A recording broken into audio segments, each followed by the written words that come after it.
소비하면서 행복하다. 소비에 따른 긴장을 많이 느끼는 것 같아요. 나 자신을 알기 위한 과정. 내가 미쳤지. 내가 또 이런 짓을 했네.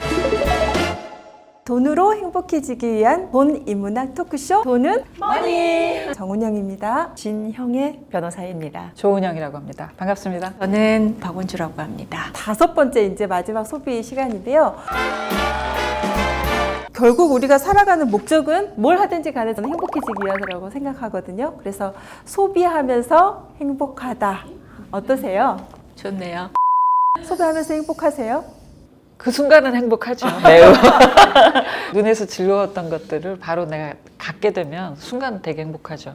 돌아서면서 후회할 때가 좀 있긴 하지만. 네. 행복한 소비라는 게 있잖아요. 그런 순간들이 있으셨으면 좀 이야기를 해보면 좋겠어요. 근데 저는 오히려 조금 반대로 소비하고 싶었었던 그 순간을 참아냈을 때 저는 더 뿌듯하게 느꼈었던 경우가 많아요. 그러니까 사실은 더 이상 물건이 저에게 주는 소비보다는 그 물건이 필요하지 않은지를 한번 생각해 볼 수 있었던 시간, 그리고 그 물건을 안 사고 나를 참아냈었을 때 그때 나에게 줄 수 있는 칭찬, 저는 그게 오히려 소비가 저에게 주는, 즉 소비하지 않음으로 인해서 제가 행복할 수 있었던 순간이 기억이 나요.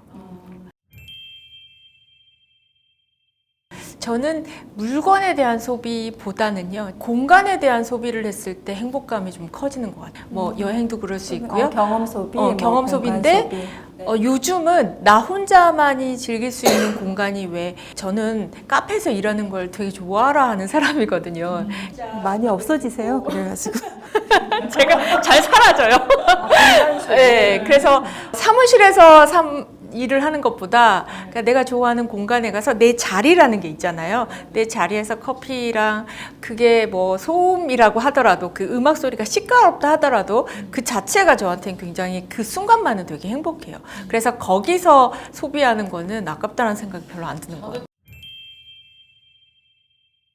누군가한테 선물을 하기 위해서 물건을 살 때 행복한 것 같아요. 저한테 선물할 때도 좋지만. 그래서 이제 누군가한테 기쁨을 주기 위해서 그 과정 안에 그 생각을 계속 하면서 물건을 사고, 그때는 이제 가장 좀 행복한 느낌이 있거든요.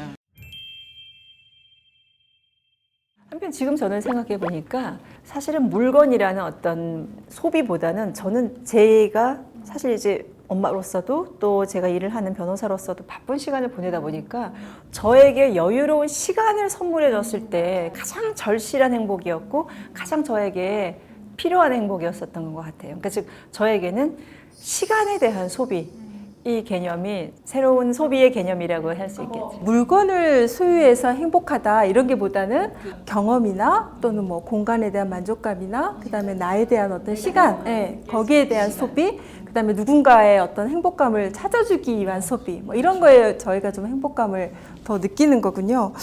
그래서 소비하면 그래도 행복한데, 근데 우리나라의 행복 수준은 왜 이렇게 낮을까요? 뭐 앞에서 많이 얘기했지만 소비에 따른 긴장을 많이 느끼는 것 같아요. 그게 무슨 말이냐면, 우리가 좀 전에 얘기했던 뭐 공간을 소비하고 이건 나만을 위한 소비잖아요. 근데 우리의 소비의 그 근거 기준, 준거 기준이 타인에게 있으면 내가 내 소비, 지금 현재 내가 한 소비로부터 만족감이 크지 않아요. 잠깐 만족할 뿐이에요. 그리고 그 다음에 또 뭔가를 사고 싶은 게 생기는 거예요. 그러니까 계속 따라가다 보면 지치고 스트레스를 받죠. 저 사람 저거 샀네? 나도 저거 사고 싶어. 내가 미처 가진 거에 최만족하기도 전에 계속 사고 싶은 게 생기는 삶, 그 삶 자체가 굉장히 스트레스를 받고 긴장이 많이 되죠. 우리나라는 굉장히 소비 잘하는 나라거든요. 소비 수준이 굉장히 높은데 그럼에도 불구하고 행복 수준이 낮은 이유는 소비로 인한 만족감을 채 느끼기도 전에 소비에 대한 긴장과 스트레스를 되게 많이 느끼고 있다라는 것과도 같은 말일 거예요. 소비에 걸리는 고민의 시간의 양에 따라서 행복감의 양도 저는 비례한다고 생각해요. 한마디로 내가 이거를 사야 되겠다, 안 사야 되겠다 한 그 고민이 어느 정도 길수록 그것을 가졌을 때 내가 그 느끼는 행복감도 길어질 수 있지만, 가장 많은 후에는 충동 구매를 했을 때 그걸 충동적으로 구매를 하면 그거로 해서 되게 행복한 게 아니라 내가 미쳤지, 내가 또 이런 짓을 했네, 내가 왜 이렇게 바보스럽지, 그런 자기 발등을 찍는 후에는 소비에 대한 행복이 아니잖아요. 그러니까 어떤 소비에 필요한 시간에 고민에 시간이 얼마나 길었느냐. 그 시간이 길수록 그 물건을 내가 가졌을 때 행복할 수 있어요. 그 얘기는 곧 절대 짧은 고민하면서 물건을 가졌을 때 행복할 거라고 기대하면 안 된다는 거죠. 그렇죠. 우리 어릴 때 갖고 싶은 게 있었는데 그거 갖게 해달라고 했는데 그걸 가졌어. 크리스마스 정말 기다렸던 맞아요, 거는 맞아요. 내가 착한 어린이가 되어야만 울지 않아야만 12월 달에 크리스마스 선물을 받는다는 그 1년치 행복감이 있었잖아요. 응축돼서 그 선물을 받는 건데 지금은 어떤 어린이가 그래요. 오히려 자기가 원하는 건 아무 때나 받을 수 있기 때문에 아이들은 그 물건을 쉽게 버려요. 저는 그게 바로 그 물건을 갖기 위해서 썼던 시간의 행복과 동일한 비례라고 저는 생각하죠. 다른 얘기를 하면 그 어려서부터 그렇게 쌓아오는 그 과정의 경험은 사실 자기를 찾아가는 그 탐색이에요. 예.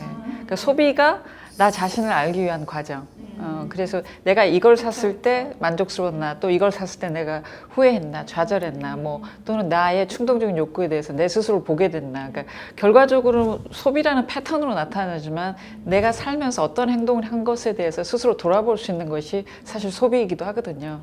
그러면 진짜 소비를 해야 되는 거네요. 그렇죠. 그러니까 아니 실제로 저는 사실 그 리더십 코치로 일을 하고 있는데 제 고객 중에 한 분이 그런 얘기를 하셨어요. 물건을 잘 살려면 실패를 많이 해야 한다고. 옛날에 어르신들이 그런 말씀 많이 그래서 그 하셨어요. 실패를 많이 한다는 게 욕심도 부려보고 아까 말씀하신 것처럼 생각도 충분히 해보고 그다음에 내가 그걸 사고 싶었지만 못 사보기도 하고 잘 사보기도 하고 난 다음에 기준이 생긴다고 얘기하셨거든요. 근데 제가 그 말씀을 들으면서 한 사람이 자기 자신을 알게 되기까지는 물건을 사고 팔면서도 또는 사면서도 그걸 겪게 되고 자기를 알아간다는 생각이 들었거든요.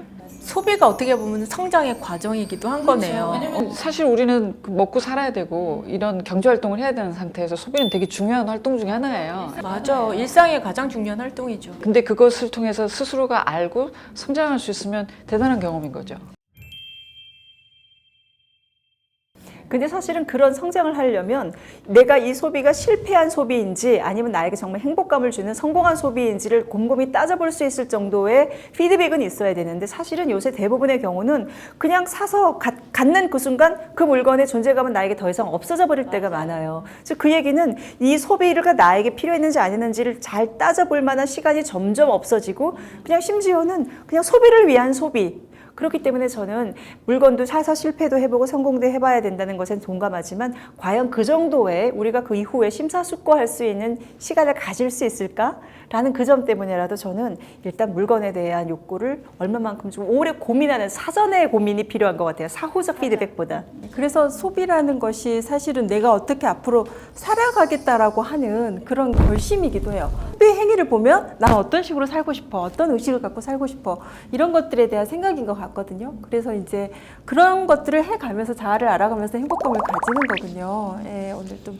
소비에 대한 행위에 대한 다른 이야기들을 좀 들을 수 있었는데요.